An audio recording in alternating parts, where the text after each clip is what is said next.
Ladies and gentlemen, the American Cheering Bulldog Nation, welcome to the Eric Deters Show. Well, Donald Trump over the weekend, he doesn't do press conferences for just 2 days. 2 days. And the crazies out there start saying he must have a health issue. They go, some people said he's dead. I mean, it is amazing. It never, ever ends for President Trump and his enemies. I mean, it's crazy. Yesterday at his press conference, where he debunked those rumors, and as he pointed out, Joe Biden wouldn't be seen forever. Nobody ever says anything to him, and he did have health issues. They've been craving his downfall and destruction since 2015, and it just doesn't happen, and it drives him insane. But his press conference was great yesterday, answered all the questions, including the big announcement. They thought he was going to have an announcement that he was resigning. The announcement was U.S. Space Command headquarters will be being moved from Colorado Springs to Huntsville at the Army's Redstone Arsenal, based on cost efficiency and existing infrastructure. That's a loss for Colorado, where the Air Force Academy is, but it's a gain for Alabama. All right. Trump's right about this. He goes, it's time to have the insane asylums. Do you know why we closed the quote-unquote insane asylums, mental hospitals? Because of abuse. Well, don't do the abuse and let's have them. We need places for the severely mentally ill that medicine doesn't work. They're just walking amongst us, and it causes lots of issues and problems. It's insane when you think about it. We should have insane asylums, mental hospitals. Senator Cory Booker, I think he's like 56, is marrying a much younger woman, happily engaged. Good luck to you, Cory.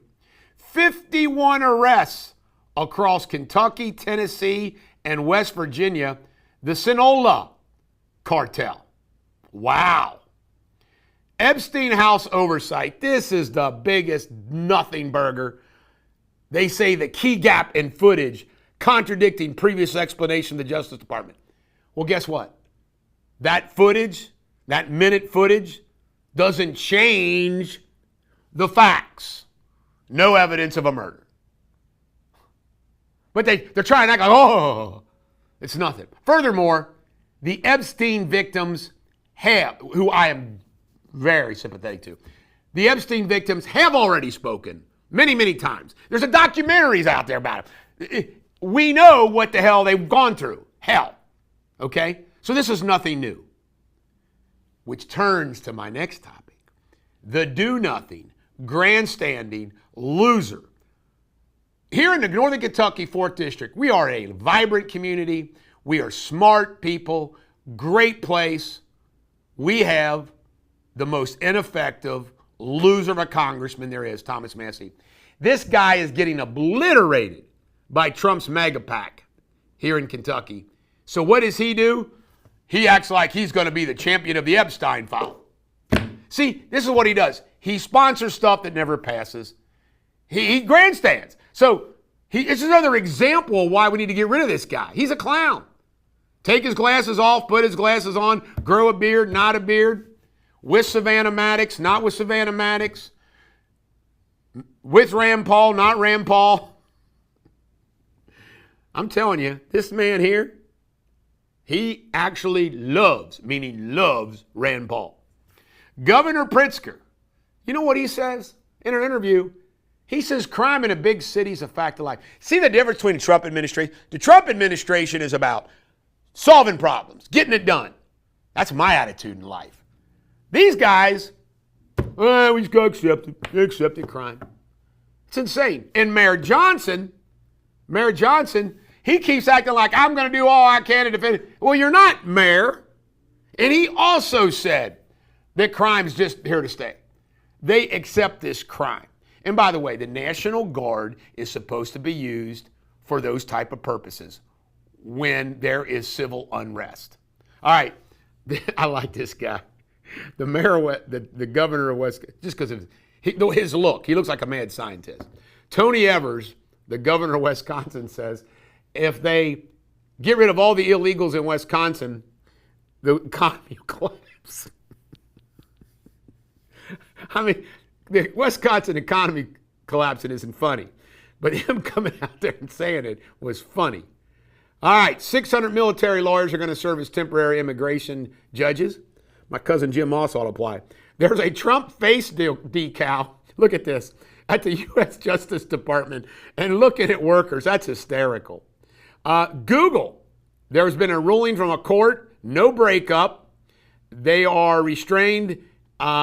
They can't monopolize the search engine, but there's going to be no breakup.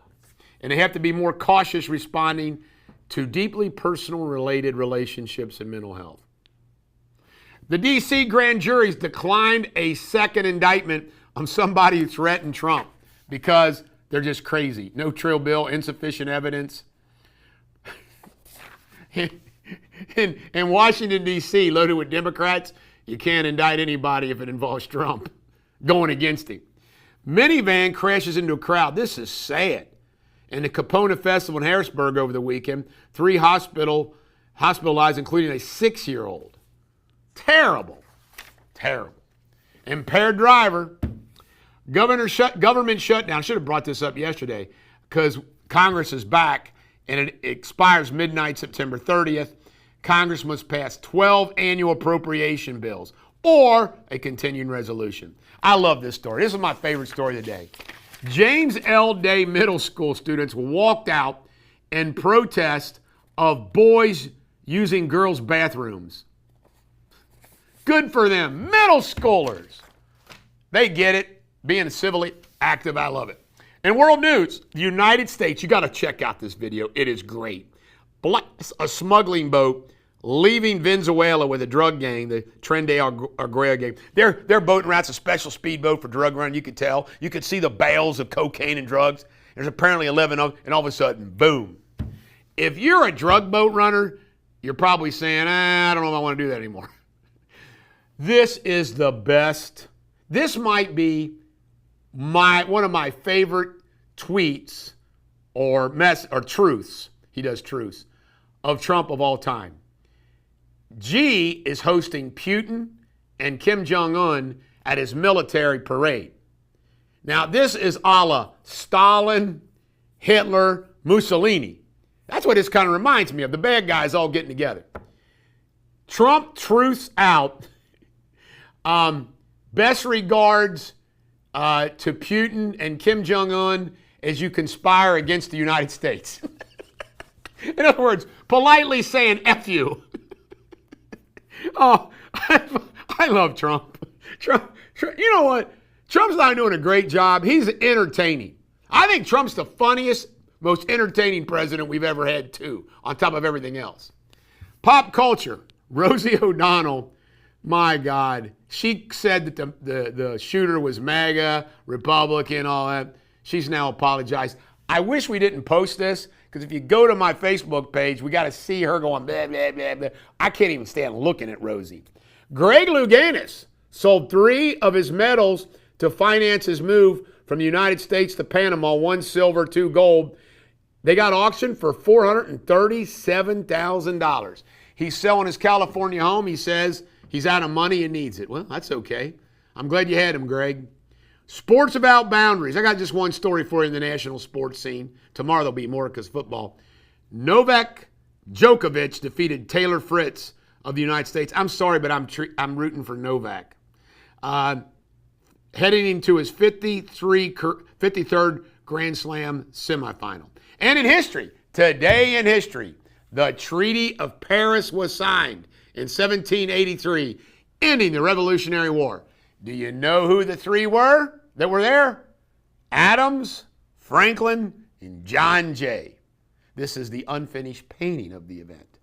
And your Shakespeare insult of the day is, do not be a prattling, repulsive polecat. God, I love that quote. This is the Bulldog. Every dog has their day. I hope you have a great day.